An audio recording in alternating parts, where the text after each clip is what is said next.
Bonjour à tous, j'espère que vous allez bien.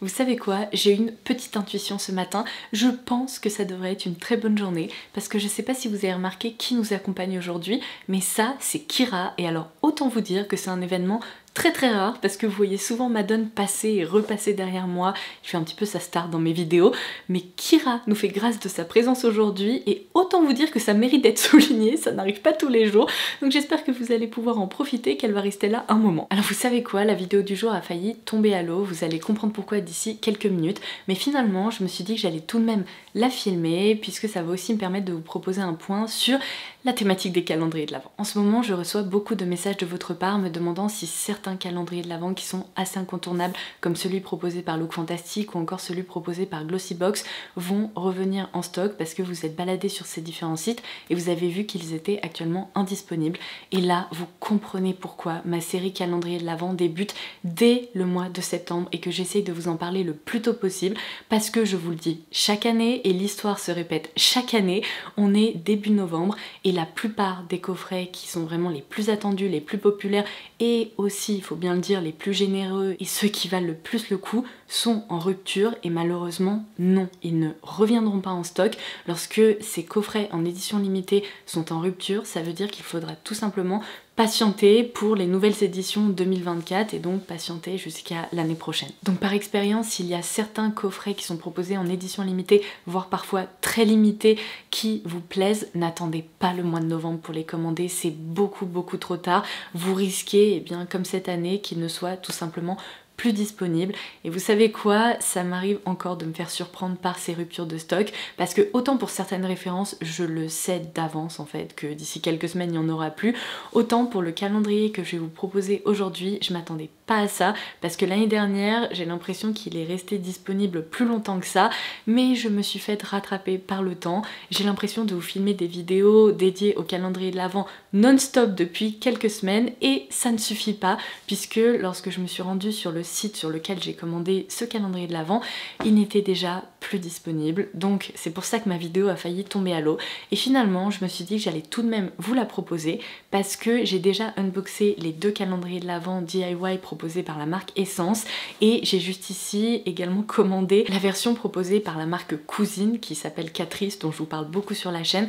C'est une marque de drugstore que j'adore et j'avais vraiment envie de pouvoir effectuer un petit comparatif et découvrir ce qu'il y a dans ce coffret, d'autant plus que si vous avez l'occasion de vous rendre en Allemagne avant le mois de décembre ou si vous habitez à la frontière avec l'Allemagne, peut-être que vous arriverez quand même à vous le procurer et du coup ma vidéo pourrait vous aider à déterminer si il serait fait pour vous et s'il pourrait vous convenir. Donc comme chaque année, il y a plusieurs calendriers DIY qui sont proposés par la marque Catrice.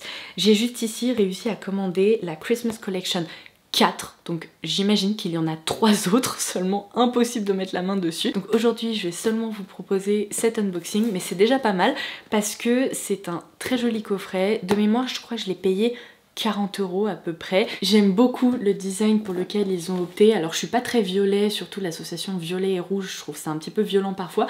Mais là ça fonctionne quand même plutôt bien. J'aime bien ces petites illustrations. Il s'agit en fait d'une... Oh mon dieu, j'espère qu'il n'y a rien de cassé. Ah d'ailleurs, pendant que je retire cette étiquette, j'ai oublié de partager avec vous un point important concernant le calendrier de l'Avent Glossybox.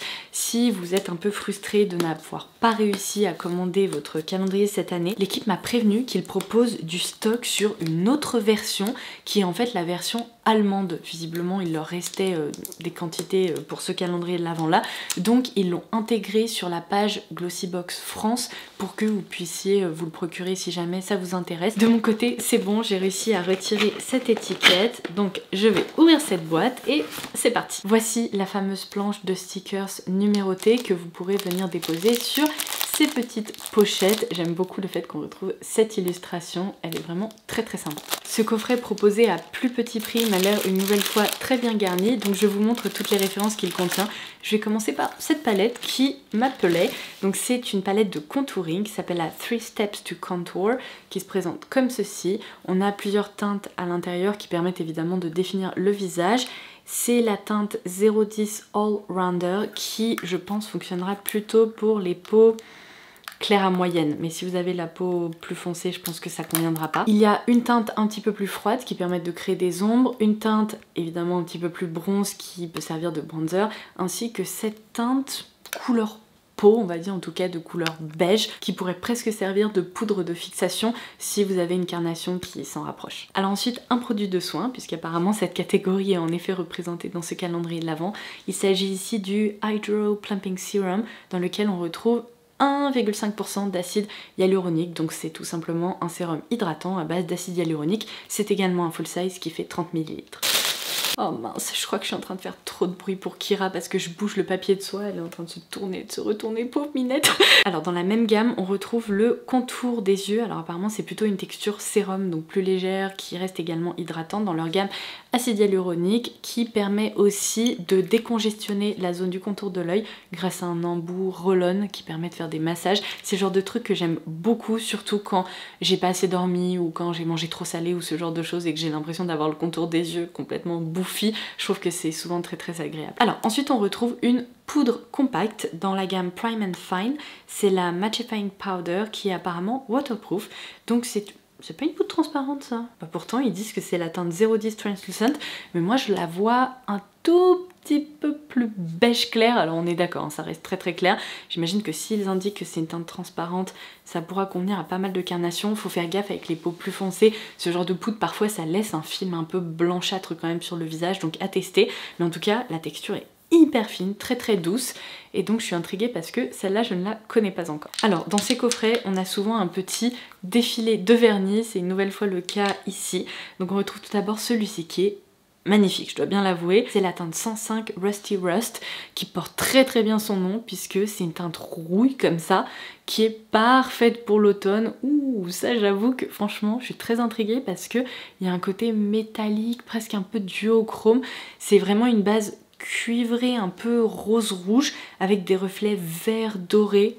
C'est presque une teinte scarabée en fait, donc ça c'est très joli. Ensuite on a le vernis More Than Nude qui est ici proposé dans la teinte Cloudy Illusion, donc c'est tout simplement, j'ai l'impression, un vernis un peu laiteux comme ça, dans lequel non, il n'y a pas de paillettes ni d'effet perlé. Ensuite, le numéro 92, cette fois-ci c'est un vernis dans la teinte Nude Not Prude, mais c'est plutôt un rose quand même assez doux qui est un peu beige rosé, mais je le classerais plutôt dans les rose vintage, un peu vieux rose. J'en avais loupé un, ici on retrouve le Long Lasting Matte Top Coat, donc c'est tout simplement un top coat pour créer un effet mat sur les ongles. Oh purée, encore un qui se cachait vers le fond de la boîte. Donc cette fois-ci c'est la teinte Caught on the Red Carpet et c'est un bordeaux, celui-là est très joli. Je pense que c'est une couleur facile à porter. Bon, je pense que c'est tout pour les vernis, là c'est déjà pas mal quand même. Je vais continuer avec un blush, j'adore les blushs de chez Catrice. Attendez, je repose ça derrière moi, je sais pas pourquoi je l'ai prise. C'est le Blush Box qui est ici proposé dans la teinte It's Wine O'Clock, donc la teinte 020 qui avait du mal à s'ouvrir, mais le voici. C'est un peu une mosaïque de différentes teintes, mais je pense que ça va être parfait pour le quotidien. Je vais vous swatcher ça. J'aime beaucoup les blushs Catrice parce que vous voyez souvent ils sont légèrement satinés mais ils ne sont absolument pas pailletés et la pigmentation est au rendez-vous mais elle peut vraiment se construire, donc ce sont des teintes qui sont souvent très faciles à associer avec n'importe quel maquillage. J'ai hâte de tester. Yes, j'adore ces palettes, je vous en ai déjà parlé, ce sont les 5 in a Box. Alors cette déclinaison là je l'ai jamais testée, c'est une déclinaison un petit peu bleu blanche comme ça. C'est la... alors attendez, c'est à l'envers, je vais essayer de lire à l'envers.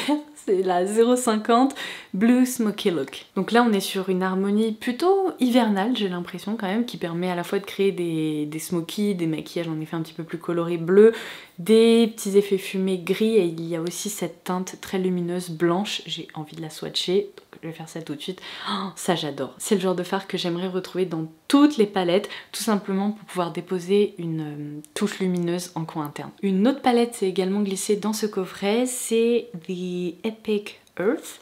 Donc celle-là je la connais pas non plus, j'ai déjà eu des palettes un peu dans cette collection chez Catrice, mais voici la déclinaison, c'est la teinte 010. Alors là par contre je suis incapable de lire à l'envers. Inspired by Nature. Voilà à quoi elle ressemble. Elle est très très jolie. Je pense que pour le quotidien, elle plaira vraiment à pas mal de monde. On a des teintes un petit peu plus chaudes par ici. Celles-ci ont l'air magnifiques. J'adore le fait qu'ils aient intégré une teinte base qui permet aussi de dégrader les fards, mais aussi une teinte highlighter. Donc évidemment j'ai envie de swatcher ça. C'est vraiment tout doux. J'aime beaucoup la texture de ces fards parce que pour le coup j'en ai déjà testé dans d'autres déclinaisons et il me semble qu'il y avait aussi des palettes comme ça qui avaient été intégrées dans les coffrets des années précédentes et vous voyez c'est vraiment très très fin, hyper soyeux, il n'y a pas d'effet de matière, ces couleurs là, magnifique. Alors ensuite un mascara, il s'agit du All Round Mascara qui offre du volume, de la longueur et également un effet recourbé. Ça tombe bien, je ne le connais absolument pas celui-ci. Et j'ai juste ici le baume pour le contour des yeux, donc Night Recovery, qui s'applique évidemment le soir, dans lequel on retrouve notamment de l'huile d'avocat ainsi que de l'acide hyaluronique, donc c'est un contour des yeux. Alors ensuite on retrouve un feutre pour les sourcils, c'est le Brow Definer, ici dans la teinte Medium Brown, donc vous savez ce que je pense des crayons pour les sourcils dans ce genre de coffret. Peut-être que ça vous conviendra, peut-être que ça vous conviendra pas et que bon vous pourrez l'offrir à quelqu'un ou vous partagez les produits en conséquence avec d'autres personnes. Ensuite on retrouve ici un lip liner, alors je pensais que c'était un crayon pour les yeux blancs mais pas du tout, c'est pour le contour des lèvres, c'est une référence Plumping. Alors moi j'ai déjà testé cette gamme mais dans sa version colorée, j'ai un crayon contour des lèvres rouge qui est extra. L'effet plumping en fait je ne le ressens pas vraiment dans le sens où ça pique pas, ça brûle pas, vous savez comme certaines marques peuvent proposer des produits qui sont absolument horribles. Là je trouve que ça permet juste de bien définir et pour le coup le rouge est très longue tenue, donc là on est sur une version transparente qui peut permettre aussi au rouge à lèvres d'éviter de baver au niveau des contours des lèvres, donc ça peut être intéressant à tester. Pour les ongles il y a une autre référence qui s'est glissée, alors c'est pas un vernis, ce sont vous savez les gouttes séchage rapide, ça va être très difficile de voir quoi que ce soit parce qu'il y a une étiquette holographique un peu futuriste comme ça qui est très jolie. Et après toutes les références restantes dans ce coffret ce sont des références pour les lèvres, donc c'est parti, ça va être le défilé. Je commence par cette référence là que je connais, que j'adore, ça fait un moment que je m'en suis pas servie mais j'en avais acheté lorsque j'étais partie en Allemagne il y a quelques années et vraiment extra. Ce sont des dupes de ces produits chez Charlotte Tilbury. Vraiment, je les adore. Donc on a ici le Volumizing Lip Booster dans la teinte Coffee Shot, qui est d'ailleurs une très très jolie teinte, parfaite pour le quotidien. C'est un nude un peu rosé comme ça.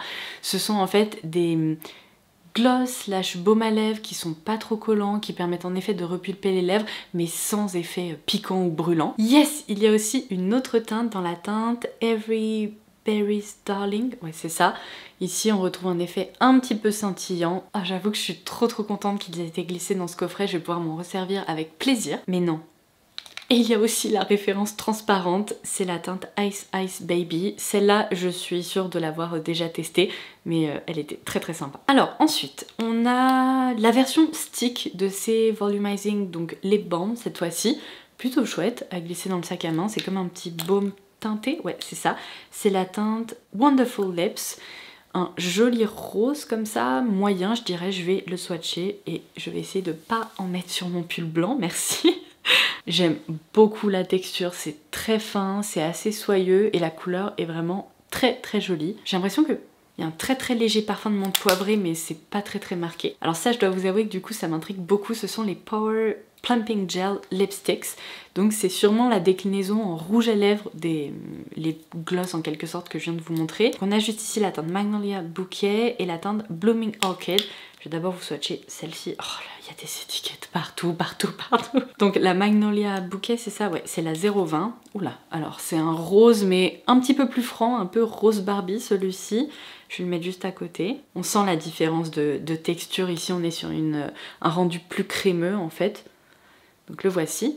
Ça sent le rouge à lèvres, vous savez, un peu à l'ancienne, un peu poudré, les rouges à lèvres de maman un peu des années 90. Ça me rappelle des souvenirs de fou, mais il y a un côté un peu plus doux, presque un peu effet talc de bébé. Donc là, comme je vous le disais, le Blooming Orchid, c'est le 030 qui est beaucoup plus franc.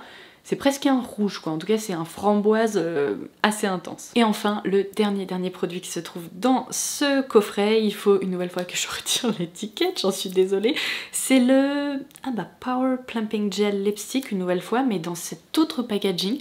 Donc je sais pas ce que ça veut dire, est-ce que c'est un fini mat? On va voir. Donc c'est la teinte 0,70 for the brave. Oh purée, en effet, il porte très bien son nom parce que ça, faut quand même l'assumer. Oh mon dieu, mais je pense que ça va même pas ressortir à la caméra. En vrai, le rose est tellement intense qu'on dirait presque, vous savez, qu'il est néon et qu'il tire vers des teintes un peu violacées. Oh mon dieu, alors ça je dois vous avouer que je pense que j'ai jamais porté un rouge à lèvres comme ça me fait un petit peu peur. Mais c'est parti, on va swatcher ça. Ok, alors je pensais qu'il s'agissait d'un rouge à lèvres mat vu le packaging, mais c'est pas le cas. Au contraire, il est moins crémeux que les deux que je viens de vous swatcher. Je retrouve presque la texture de celui-ci, donc un peu effet baume, parce que c'est plus fin et c'est presque un gel, vous savez, mais tout en finesse. En plus, le point positif, c'est que finalement, il fait plus peur comme ça que swatché. Mais bon, je vais pas vous le cacher, hein, ça reste un rose quand même un peu fuchsia Barbie, donc peut-être un jour, peut-être pas aujourd'hui, vous voyez ce que je veux dire. Et voilà, je vous confirme que cette petite boîte est désormais complètement vide.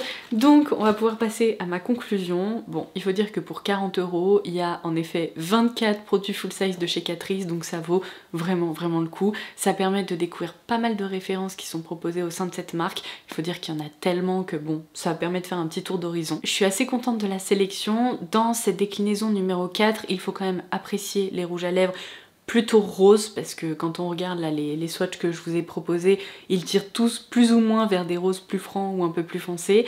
Il faut aimer le vernis parce qu'il y a quand même pas mal de références de vernis, mais après j'aime beaucoup le fait qu'il y ait plusieurs catégories qui sont représentées.